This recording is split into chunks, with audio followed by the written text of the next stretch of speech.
nation's adulation. I didn't go to school, I went to work. Eddie Rickenbacker's youth in Columbus, Ohio, provided few hints of the extraordinary path he would follow.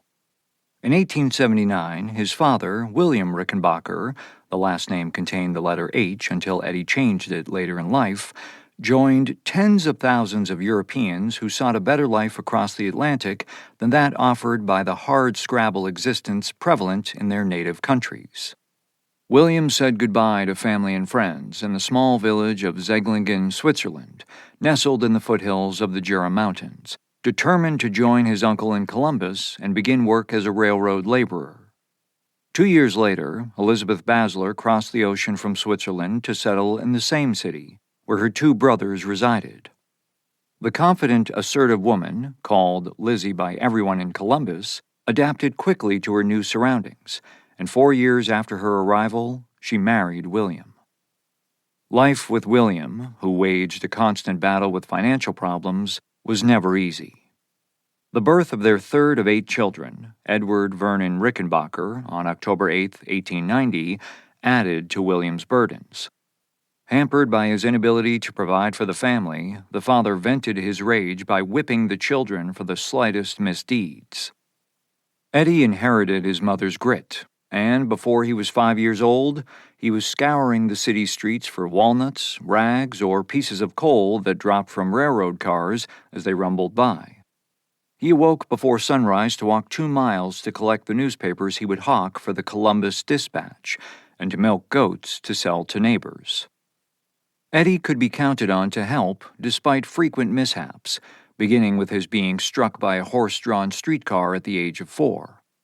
He suffered only minor injuries, but more serious misadventures followed, such as the time he tumbled down a well, knocking himself out, or slipped from a tree, scarring his chin. Another time, he got his foot caught in some railroad tracks and watched in terror as a steam engine approached. Fortunately, his brother freed him just in time for the train to barrel past. At age 8, as he raced down a steep hill, his out-of-control cart flipped over on top of him and slashed his leg to the bone. He smoked when he was just 5 and organized a group of roguish youngsters known around the neighborhood as the Horsehead Gang, specializing more in fights and stealing cigarettes than in major crimes. Eddie lacked the comforts that kids from wealthier families took for granted, but his Columbus hardships honed an iron determination to outlast his foes and forged a foundation for his subsequent accomplishments. Eddie's life changed drastically on July 18, 1904, when his father suffered a fractured skull and lapsed into a coma after brawling with a fellow worker. When William Rickenbacker died the next month, the embarrassed son chose to suppress memories of the incident, and for decades, Eddie claimed that his father died when a large piece of timber smashed into his skull. The night following the funeral, 13-year-old Eddie awoke upon hearing noises from the kitchen. He walked in to find his sobbing mother, head in her hands, wondering how she, as the sole parent, would provide for the children. Eddie hugged Lizzie and vowed that he would take care of her and would never make her cry. He then stepped over to his father's chair at the head of the table and sat down as a sign that, henceforth, he was the man of the family.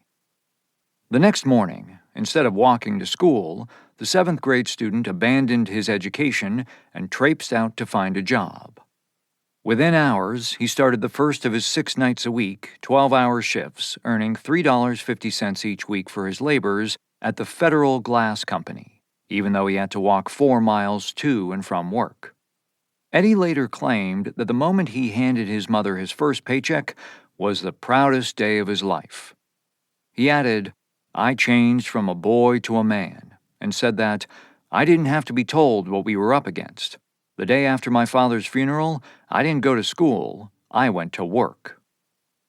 Even though dropping out of school was then not uncommon, Eddie considered his lack of education an embarrassing deficiency.